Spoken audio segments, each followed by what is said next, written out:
Hi everyone, and welcome to the first Coffee Companions for 2021. I am especially pleased to have our guest talking to us today. It is my friend Renate Jute, and many of you who follow me on LinkedIn, Facebook, and on my blog will know that Renate and I actually do quite a bit of work together.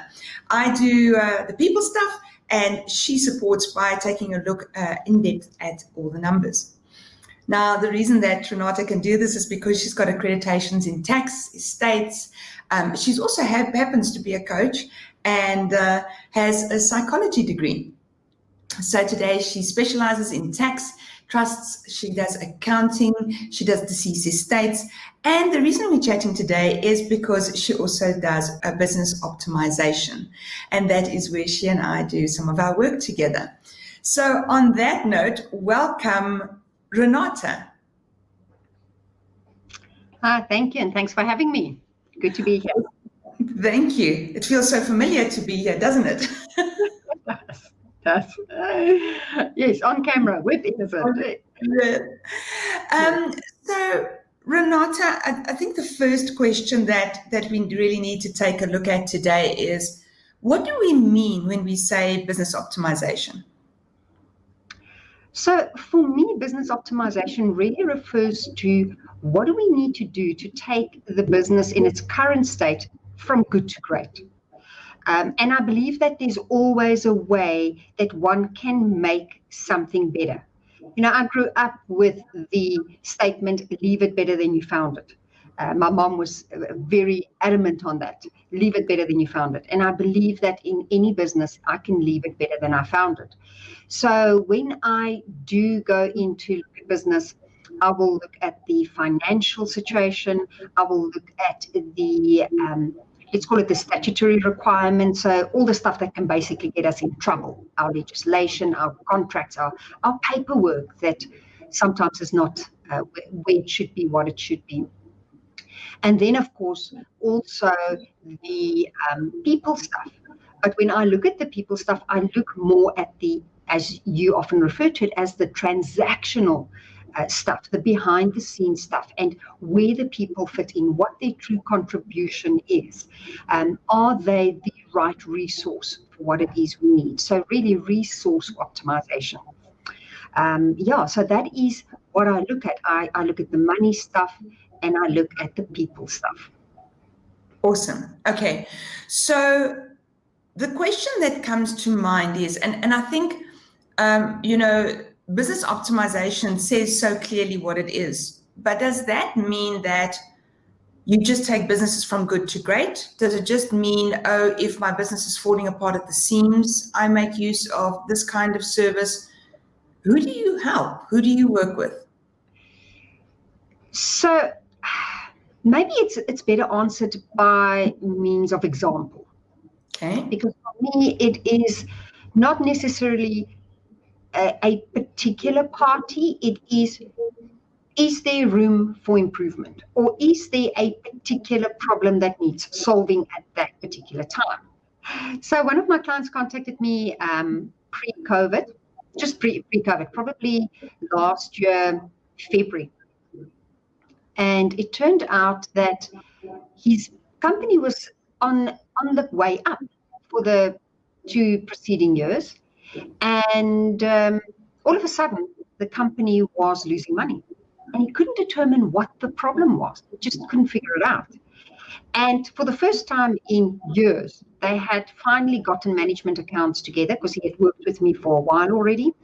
And we looked at the management accounts. And it turned out that they were losing money because of basically actions taken by 2 staff members. One had gotten married and was on honeymoon, just send him a message saying, I'm not coming back to work. And the other one had immediately to vacate and go and look after an ill mother. So he lost 2 of his staff members that were integral in his business in manufacturing. And all of a sudden, no manufacturing was taking place. So he couldn't have output. And of course, if he wasn't delivering stock, he couldn't sell, he couldn't get income. And in 3 months, he lost 30% of his income for the year. So it's little things things like that, when you can measure that.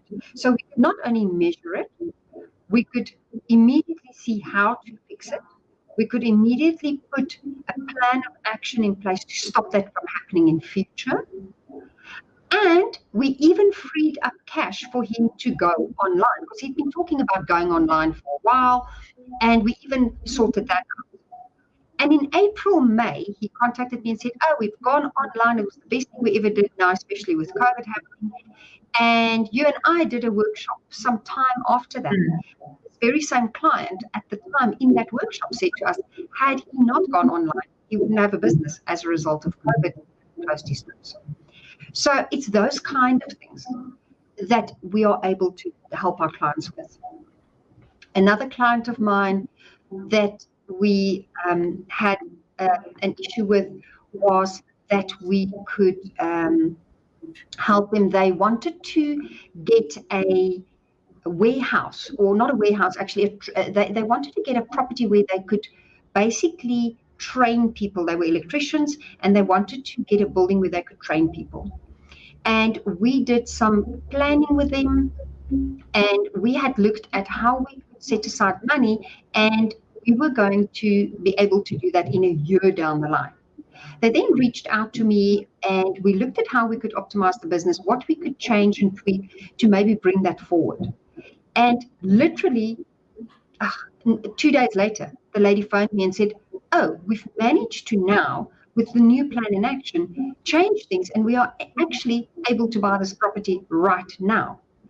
And it was a matter of going forward and buying the property. And those are the kind of things that one can do when you are heading in the right direction. Awesome. Yes, that was a particularly good example, and I do remember the company that attended the training that we did as well. Yeah. So when I hear the word optimization, I think, oh, I've got a business, it's doing so well. But we do know that in reality, there are so many businesses that are suffering right now because of COVID. Mm-hmm. If someone's watching this and they've got a business and they go, well, I feel demoralized about where my business is at. I feel concerned. I feel like everything's falling apart. Are these people that you can still help? I do think it's possible, definitely. It depends on where people want to go. The thing is, there's a difference between being demoralized and ready to pack it in. So sometimes you're demoralized, but you still want to continue with the business. If you are ready to pack it in, we can even help with that, because that is also part of what we do in business. But for me, it's more a matter of, let's sit down and look at it, because I've had people reach out and say, look, I want to close my business. And then once we sat down and we looked at it and we worked through things, we actually found that it wasn't really necessary to close the business, that we could actually continue by just changing things. And I think you'll also remember, this was maybe not a business client, but more on an individual capacity. But if you look at the financial coaching that we've done as well, the impact that we've had, that we were able to have there. Sometimes all you need to do is look at the situation and see what we can change, how we can tweak things, so that we, in actual fact, just change one or two little things. And sometimes that's what we need, just that small change. For me, it's always, I look at what is the one thing I can change that will move the needle the quickest, that will have the biggest impact. And if we can start with that, that will give us momentum. It may free up cash. It may move us in the right direction. Mm. And I think what I learned from the example you moving, just for our viewers, what had happened is I had a coaching client who needed more personal finance coaching, and I asked Renate to see this client because that is not my forte. And what I personally saw sitting in that coaching session, looking from the outside in, is the power of knowledge combined with objectivity. this client was sitting there going, I've gotten myself into such debt that it's going to take me 4, 5, 6 years to get out of this. And even then, I don't know that it's actually achievable. And if I remember correctly, you brought it down to about a year. And yes, the initial plan was 12 months. In 12 months, they would be debt-free. And they then brought it forward by, I think, 6 months or 7 months. Because they had an unexpected windfall, and that put together. And what had happened was, what was more important for me, though, was watching the body language in that coaching session they had with you. The person was literally sitting and was dejected, and literally, we know what we look for in coaching in the body language. And very stressful, couldn't sleep the evening before, had incredible headaches, had panic attacks. And it was so interesting because I saw the same client 3 weeks later, and the person walked in, sat down, put their feet up on the coffee table, whipped out a notebook and went, so this is our planning, this is what we're going to do. And just the body language, just that, I don't need to feel concerned, because I think that's it, right?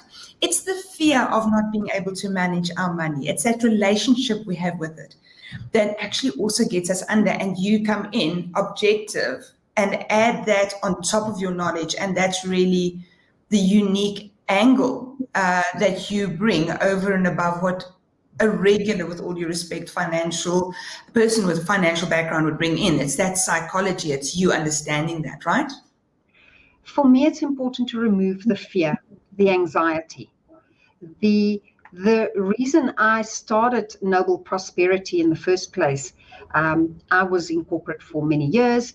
I ran quite large accounting firms, had many staff members, and I just got to a stage where I thought I could do more.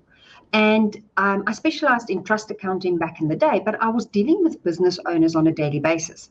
And what I found was that often these people would come to me, and the constant feedback I would get from them was that they felt that they didn't have the answers. They didn't have the guidance. They didn't know which way to turn.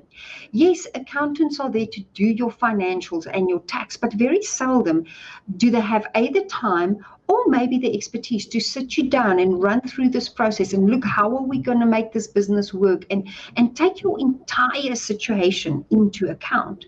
I think that's the beauty of the fact that I just have this hunger for knowledge, and I'm forever studying something. So not only am I a qualified financial planner, but I understand estates, I understand the law, I understand accounting. And as a result, I can put all these things together. And my passion is really as a fixer. I want to always pull something apart and see, how can I make it better? I'm sure this must be able to get better. And it doesn't mean it has to be broken. It doesn't mean that it needs to be in a state of disrepair. For me, it's just interesting to see that I believe that everything can look better once you're done with it. And with my knowledge, I know that I can go and find something. And often it's, like you say, that body language that you saw. For me, you will see that when you walk into a business, from the reception right through to the big boss, you will find that energy in the building, the body language of the people, and you will very quickly find when you say the name of the person, the next level up, so the direct manager, when you call the name of this person, you can immediately, on the body language of their employees, their team, see what an impact this person has on their life. And that person, remember that their direct manager is reporting to someone else again. So that's the thing. Sometimes we need to go and figure out what is the problem. And I have found in businesses, sometimes it's something as silly as automation. We don't have, I cannot tell you how many businesses I deal with that don't have a proper CRM. So just a proper program that runs their client base for them, that tells them who's my client, when was the client last contacted, where am I in the process with this client, what needs to be done next. If it's not for the human warm body to have to remember these things, it's silly. It's a waste of resource, because if that person falls ill and that person's not at work, there's a break in the link. that link, that chain is broken. So for me, it's so important to understand that let's optimize people's contribution. If a person is great at client service, let's give them the tools on how to do just that. Their job is not to memorize like a data bank. Their job is to be the warm, fuzzy feeling between your business and the end user. Optimize that. Yes. If, for instance, you have a mini me in your business that just wants to do figures and wants to sit in the dark corner, don't tell that person to go out and deal with clients, because that person is much better suited to doing the figures, and they will give you their all, provided that they are doing what they are there to do. It's something as silly as open plan versus closed offices. Some people want an open plan office, like the peoply people. They want to work maybe in an open plan office. But if you take the introverts and the people that want silence and need to concentrate on what they're doing, you completely distract people like that. They cannot do an open plan office. So what happens? They're spending so much of their daily energy blocking the noise, blocking the energy, that they don't focus on the actual work at hand. And that's that cost to benefit exercise that you and I always talk about. Yeah. You always talk about. But so if I look at what does it cost me to have an open plan versus a closed office, and what would it cost me to rather have this person performing at the optimum? So those are I think that's often the kind of things that I have to measure. And for every business, it's different. It's not a cookie cutter. I have my 8 different things that I measure. So although it is the money things and the rules things and the people things, in the people things, it is, are these people operating within their contribution? Do they have very clear guidelines? Because I cannot tell you how often I hear, people don't do what I tell them to do. Really? Telling them what to do and telling them how to do it. Where's the clear instructions? Did you tell them how to do it? Did you tell them by when it needs to be done? Did you tell them how am I measuring you against it? Are we just giving them the stick, or what is the end result? And the biggest thing, do I understand what my unique contribution means in the big pie? Yes. So if I don't understand where it fits into the very big picture, how do I know what my little contribution means to this very big operation? So those kind of things, that's all the people-y things that we need to look at to get the maximum out. Wonderful. And so what you're saying is that even in an environment where you focus very strongly on the numbers, the transactional, human performance is a close link or an imperative to help that business succeed. So I've seen that when people aren't performing, it will cause a link to the bottom line. And what I mean with this is when people are not in their zone, when they are out of balance, when they are not contributing within their contribution level, let's say, there will be issues with stress, there will be issues with absenteeism, there will be issues with delivery, there will be issues with focus, and all those things. Although you may feel that is the person, the warm body, the warm fuzzy, for me that look at the figures and the bottom line, I can see that pull straight through to the figures. Because if I've got 8 people in the same division, all doing the same task, and I've got 2 star performers and 6 people that are not performing, you can't just always go, okay, but why are 2 people performing and 6 not? You need to go and understand it's not necessarily that these are the 6 wrong people. Because, by the way, those 6 people have been there much longer than the 2, perhaps. And in the beginning, they were my top performers. But as time went by, they stopped performing. And yes, there's this saying of the new broom sweeping clean. But, sometimes as people stay there, they may become demotivated, demoralized. Why? What caused that? And that is where the people like yourself come in, to come and see how is it that we can maximize engagement and performance in teams.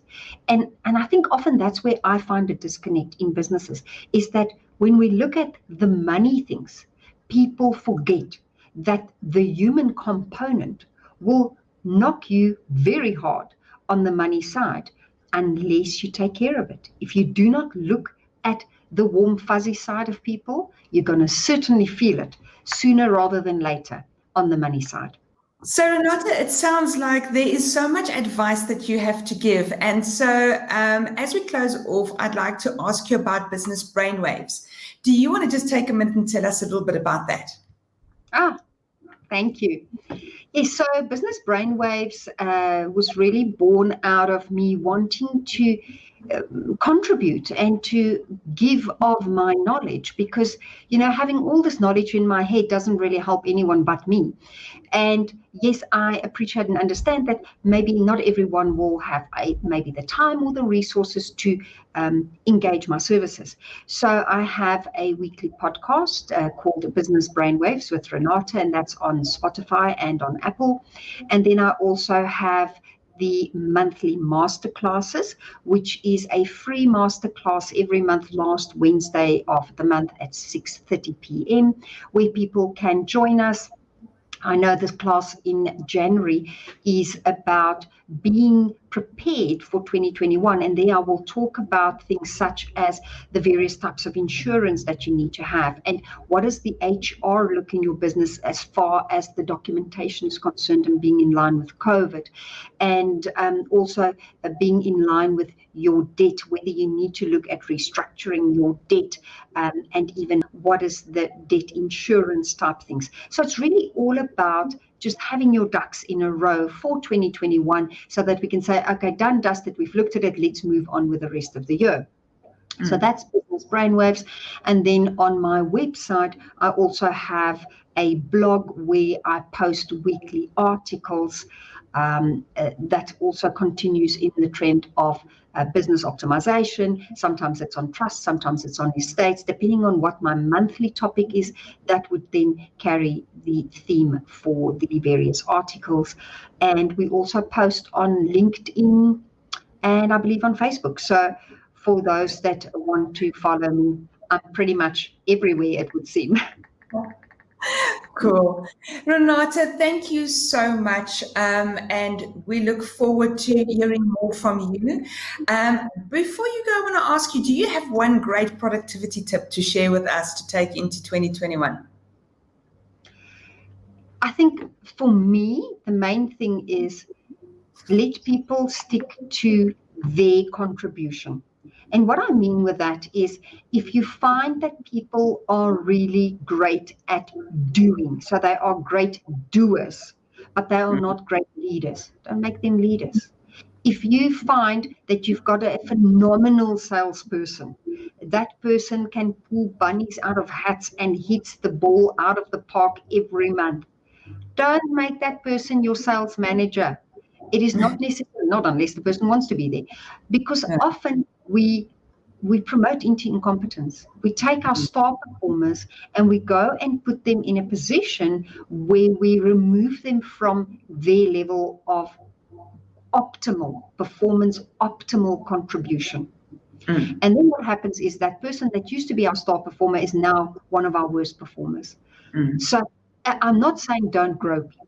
I'm not saying don't train people, but people have natural aptitudes, people have natural contribution levels, and so you will very seldom find a person that wants to be behind the scenes, the person that now will jump up on a stage and want to go and speak to people, or a person that wants to be in a corner doing calculations, wanting to actually physically meeting with clients. That's why people will often say that there's the standard joke that accountants don't have personality. No, they've got a lot of personality, provided they have a calculator and a book. They just don't want to. So, I think it's a matter of understanding your team's unique contribution, every individual's contribution, and working with that and around that. Perfect.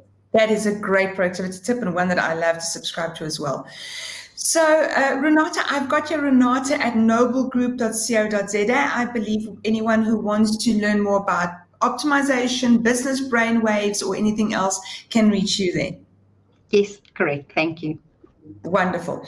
Thanks so much, Renate. It was so great having these moments of your precious time. I appreciate you taking time out of your busy day. And I look forward to having you back. I know there are a lot of initiatives you're working on. Maybe, you'll come and talk to us again soon sometime.